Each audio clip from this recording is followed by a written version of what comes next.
আলহামদুলিল্লাহি রব্বিল আলামিন ওয়াল আকিবাতু লিল মুত্তাকিন ওয়াসসালাতু ওয়াসসালামু আলা নাবিয়্যিনা মুহাম্মদ সাল্লাল্লাহু আলাইহি ওয়াসাল্লাম ওয়া আলা আলিহি ওয়া আসহাবিহি আজমাইন।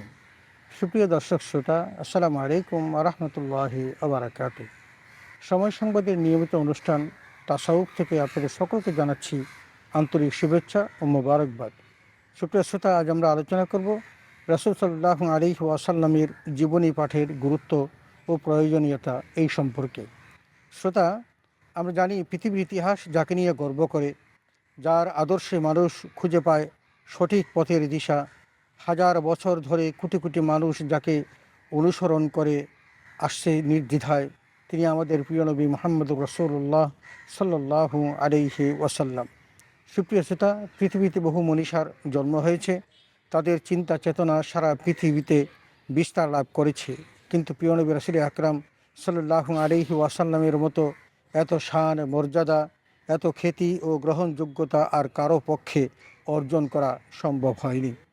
তার মোবারক ব্যক্তিত্বকে যে পরিমাণ ভালোবাসা ও শ্রদ্ধার সাথে দেখা হয়, তার শতভাগের এক ভাগও অন্য কারো ভাগ্যে জোটেনি। নবুয়তে মুহাম্মদীর বিস্ময়কর মজেজা যে আজ পর্যন্ত নবীজির প্রতিটি কাজ, চলাফেরা, উঠা বসা, জীবনযাপন, পোশাক পরিচ্ছদ, খানাপিনা, চেহারা সুরত সব কিছু অত্যন্ত নিখুঁতভাবে সংরক্ষণ করা আছে এবং অনাদি অনন্তকাল পর্যন্ত সংরক্ষিত থাকবে ইনশাআল্লাহ। সুপ্রিয় শ্রোতা, রাসূল সাল্লাল্লাহু আলাইহি ওয়াসাল্লামের সিরত বা জীবনী অধ্যয়ন শুধু জ্ঞানের জন্যই নয়, বরং দিনই প্রয়োজনীয়তা অব্যাহত রাখা আবশ্যক। কারণ আমরা আলোচনার মধ্যে যদি যাই তাহলে দেখতে পাবো যে অনেকগুলো বিষয় আছে, যে বিষয়গুলো আমরা সিরাত গ্রন্থ পাঠ করলেই পেতে পারি।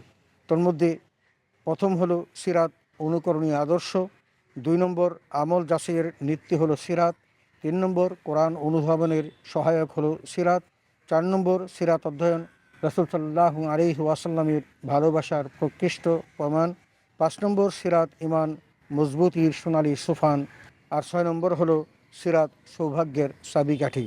সুপ্রিয় শ্রোতা, আসুন আমরা এই বিষয়গুলো একটু বিস্তারিত আলোচনা শুনি। 1 নম্বর সিরাত অনুকরণীয় আদর্শ।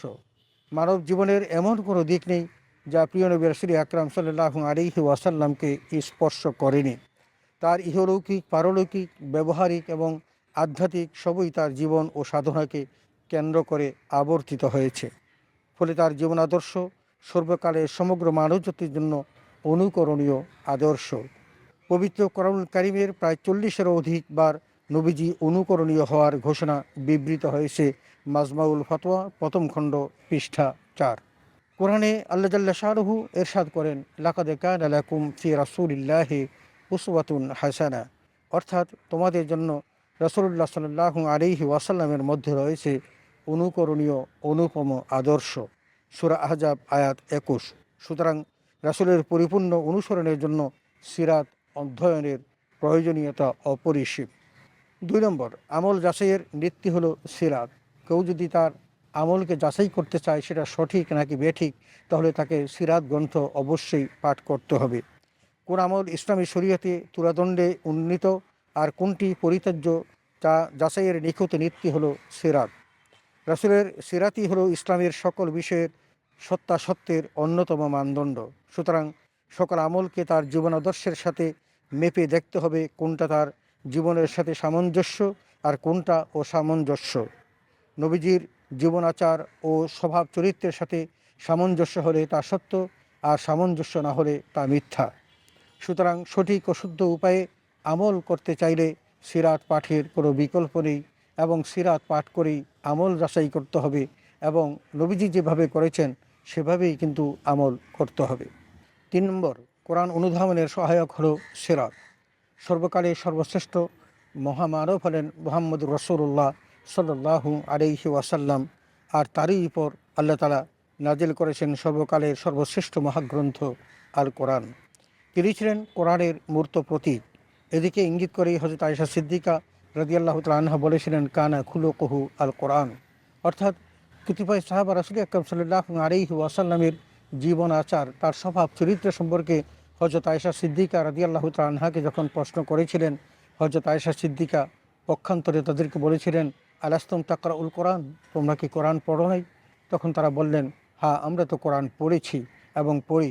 তখন হযরত আয়েশা সিদ্দিকা বলেছিলেন, কানা খুলুকুহু আল কোরআন, অর্থাৎ তার আখলাক বা সিরাত ছিল আল কোরআন। মুসনাদে আহমদ, হাদিস ২৫,৮১৩। অর্থাৎ কোরআনে কারিম হলো রাসূল আকরাম সাল্লাল্লাহু আলাইহি ওয়াসাল্লামের জীবন চরিত্রের সংরক্ষিত এবং লিখিত নমুনা। ৪ নম্বর, সিরাত অধ্যয়ন রাসূল সাল্লাল্লাহু আলাইহি ওয়াসাল্লামের ভালোবাসার প্রকৃষ্ট প্রমাণ। সুপ্রিয় শ্রোতা, যারা সিরাত অধ্যয়ন করে তারা রাসূলের ভালোবাসা নিয়েই কিন্তু এই সিরাত অধ্যয়ন করে। প্রতিটি মুসলিমের কাছে প্রাণাধিক প্রিয় ও ভালোবাসার পাত্র হলো প্রিয় নবী রাসূল আকরাম সাল্লাল্লাহু আলাইহি ওয়াসাল্লাম। স্বয়ং আল্লাহ রাব্বুল আলামিন আমাদের উপর এটা আবশ্যক করে দিয়েছেন। পবিত্র কোরআনে আল্লাহ তাআলা বলেছেন, ইন কুনতুম তুহিব্বুনাল্লাহা ফাত্তাবিউনি ইউহিব্বুকুমুল্লাহ ওয়া ইয়াগফির লাকুম যুনুবাকুম আল্লাহু গফুরুর রহিম।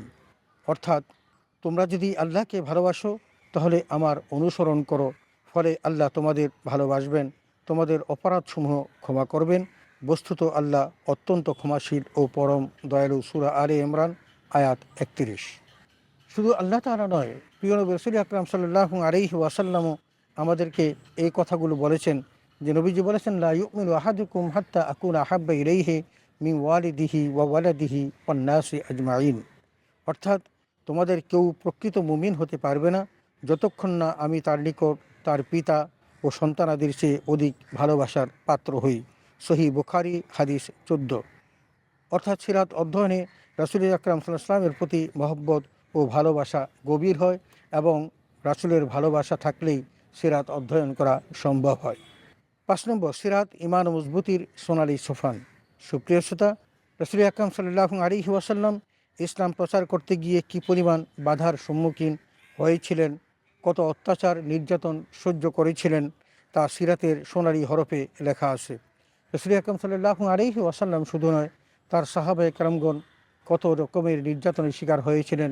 তাদেরকে হত্যা করা হয়েছিল, তাদেরকে শুলে চড়িয়ে মারা হয়েছিল, তাদেরকে উন্মুক্ত রৌদ্রের মধ্যে বুকে পাথর চেপে শুয়ে রাখা হয়েছিল, তাদেরকে আগুনের মধ্যে শুয়ে তাদের শরীরকে ঝলসে দেওয়া হয়েছিল। এরকম অসংখ্য নজির রয়েছে যেগুলো সিরাত গ্রন্থগুলিতে আছে এবং কিতাবুল মাগাজিতে রয়েছে। সুতরাং সিরাত অধ্যয়ন করলে তাদের এসব কষ্ট, ব্যথা, বেদনা মনকে আন্দোলিত করে এবং ঈমান তেজোদ্দীপ্ত হয় এবং তিনি অনুধাবন করতে পারেন যে আমাদের কাছে ইসলাম এসেছে, ইসলাম যারা নিয়ে এসেছেন তারা কত কষ্ট করেছেন, তারা কত ত্যাগ স্বীকার করে ইসলামকে আমাদের সামনে রেখে দিয়েছেন। এই জন্য কোনো এক কবি বলেছেন, দিন ও ইসলাম ডুব রাহা হয় তুম লোগোं के सामने, কাল হাশর মে ক্যা জবাব হয় মুস্তফা কে সামনে। রাসূল আকরাম সাল্লাল্লাহু আলাইহি ওয়াসাল্লাম কত নির্যাতন সহ্য করে দিন ইসলামকে প্রতিষ্ঠা করেছেন। তার দান্দার মোবারক শহীদ হয়েছে এবং তিনি শত কষ্ট স্বীকার করে মক্কা ছেড়ে মদিনায় গিয়ে তিনি দ্বীনের প্রচার করেছেন। সেই ইসলাম আমাদের কাছে রেখে গেছেন, আমরা সেটাকে কতটুকু ধরে রাখতে পেরেছি, এই প্রশ্ন যখন আমাকে করা হবে তখন সেটার উত্তর আমি দিতে পারবো কিনা সেটা আমাকে মনে রাখতে হবে। সুপ্রিয় শ্রোতা, ৬ নম্বর, সিরাত সৌভাগ্যের চাবিকাঠি। রাসূল আকরাম সাল্লাল্লাহু আলাইহি ওয়াসাল্লামের সিরাত মানব জীবনের সৌভাগ্যের চাবিকাঠি। সিরাত অনুসরণ, অনুকরণ এবং দৈনন্দিন জীবনে এর বাস্তবায়ন ছাড়া পার্থিব পারলৌকিক কোনো সাফল্যই অর্জন করা সম্ভব নয়। এই জন্য ইমাম ইবনুল কাইয়িম বলেছেন, যে নিজের জীবনে কল্যাণ, সফলতা আর সৌভাগ্য কামনা করে সে যেন নবীজির সিরাত অধ্যয়ন করে। এতে করে সে রাসূলকে চিনতে পারবে এবং রাসূলের সত্যিকার অনুসারী হতে পারবে। জাদুল মাআদ, প্রথম খণ্ড, ৩৬ পৃষ্ঠা। সুপ্রিয় শ্রোতা, আমরা এতক্ষণ পর্যন্ত রাসূল সাল্লাল্লাহু আলাইহি ওয়াসাল্লামের জীবনী পাঠে গুরুত্ব ও প্রয়োজনীয়তা নিয়ে আলোচনা করলাম। আমরা দেখলাম রাসূল আকরাম সাল্লাল্লাহু আলাইহি ওয়াসাল্লামের সিরাত গ্রন্থের মধ্যেই সকল কিছু নিহিত আছে। কীভাবে আমল করতে হবে, কীভাবে অনুসরণ করতে হবে, রাসূল কীভাবে ইসলামকে প্রচার করতে গিয়ে কষ্ট করেছেন, সেই বিষয়গুলো আমরা এই সিরাত থেকে জানতে পারি। আমরা কোরআনকে অনুধাবন করতে হলেও সিরাতের বাহিরে কিছু নেই, কারণ রাসূল আকরাম সাল্লাল্লাহু আলাইহি ওয়াসাল্লামের অসংখ্য ইতিহাস এই কোরআনের মধ্যে সন্নিবেশিত আছে। শুধু তাই নয়, সাহাবায়ে কেরামের উপর যে সকল কষ্ট এসেছে সেগুলো আমরা অনুধাবন করতে পারবো এই সিরাত গ্রন্থ পাঠ করলেই। এবং সর্বোপরি আমরা আমাদের ঈমানকে মজবুত করার জন্য এবং রাসূলের ভালোবাসা পাওয়ার জন্য সিরাত অধ্যয়ন করব। আল্লাহ তাআলা আমাদের সকলকে সে তৌফিক দান করুন, আমিন। ওয়া আখিরু দাওয়ানা আলহামদুলিল্লাহি রাব্বিল আলামিন। আসসালামু আলাইকুম ওয়া রাহমাতুল্লাহি ওয়া বারাকাতুহু।